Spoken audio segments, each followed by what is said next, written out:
Braves citoyens nigériens, fidèles à leurs engagements, à savoir la défense de l'intégrité du territoire national, la sécurisation des personnes ainsi que leurs biens, les FDS se mobilisent avec courage et abnégation pour combattre l'insécurité sous toutes ses formes. Cette noble entreprise, appuyée par les populations civiles, participe sans nul doute à l'amélioration des résultats sur le terrain.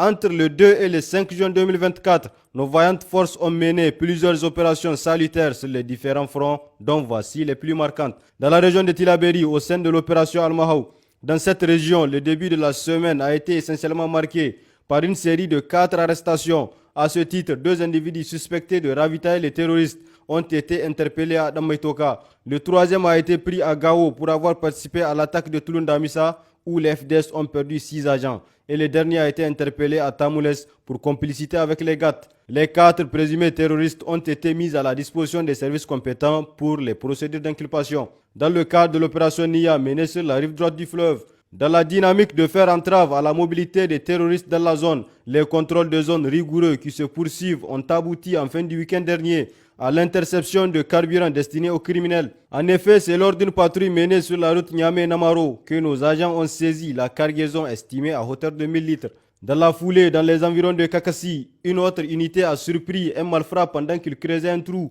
sur la voie en vue de placer un IED. Il convient de rappeler à nos vaillantes communautés de rehausser leur vigilance et d'alerter le plus tôt possible les FDS pour pallier de telles éventualités. Toujours à Nia, en marge des opérations, l'FDS perpétue les activités de renforcement des liens avec les communautés. À ce titre, l'opération a procédé à la distribution gratuite de vivres au profit des habitants de Wanzarbe.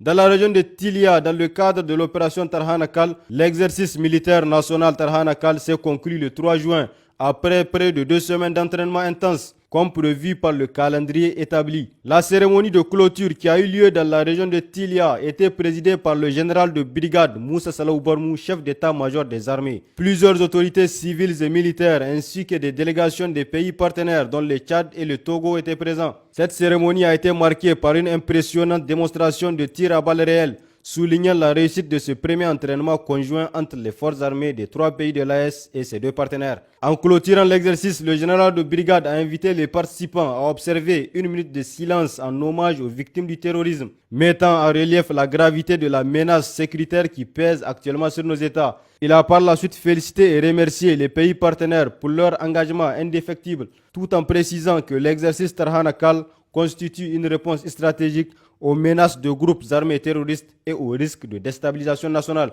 Il a également insisté sur l'importance de la coopération internationale pour affronter ces défis de manière efficace, compte tenu de la nature transnationale du terrorisme.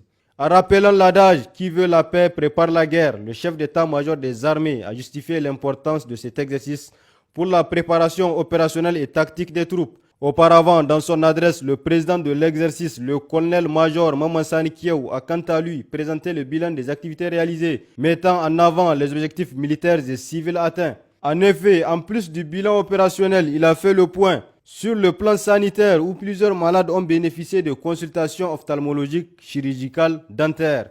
Sur le plan alimentaire, où environ 11 990 personnes vulnérables ont bénéficié de distribution gratuite de vivres. Sur le plan scolaire, où 1500 scolaires vont bénéficier dès la rentrée prochaine de kits scolaires. La cérémonie s'est terminée dans une atmosphère conviviale reflétant la grande satisfaction des autorités présentes. Les discussions stratégiques vont continuer pour pérenniser les acquis de cet entraînement qui a non seulement amélioré les compétences militaires, mais a aussi renforcé les liens de fraternité et de coopération entre les participants. Dans le cadre de l'opération Chara, au cours de la nuit du 2 au matin du 3 juin dernier, nos agents ont interpellé à la barrière route Kauchinta une dame pour trafic de drogue. Il a été saisi sur elle 15 boules de cannabis, 2250 comprimés de prégabalin et une importante somme d'argent. Dans le même ordre d'idée, les agents de la brigade d'intervention et de recherche de Tawa, en mission au poste de contrôle avancé de Sarnawa, ont réussi à confisquer 4 appareils satellitaires de type Starlink et plusieurs autres produits nocifs. Dans la région d'Agadez, au sein des zones de défense numéro 2 et 8, une de nos unités en patrouille à Dirkou a intercepté 2 véhicules suspects en mouvement.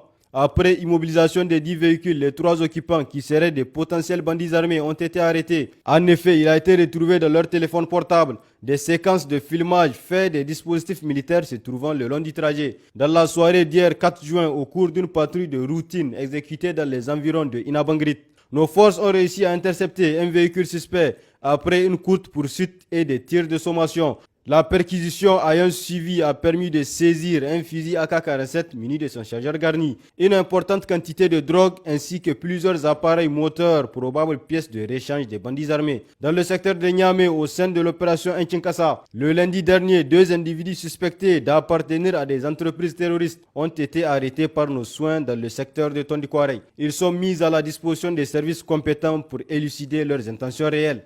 En parallèle, la lutte contre la criminalité demeure une priorité phare de la direction de la police judiciaire. En effet, de la dernière décade du mois de mai à ce jour, des investigations pointues menées par des agents sur des cas de 3 meurtres ont permis d'élucider les crimes avec l'arrestation des auteurs.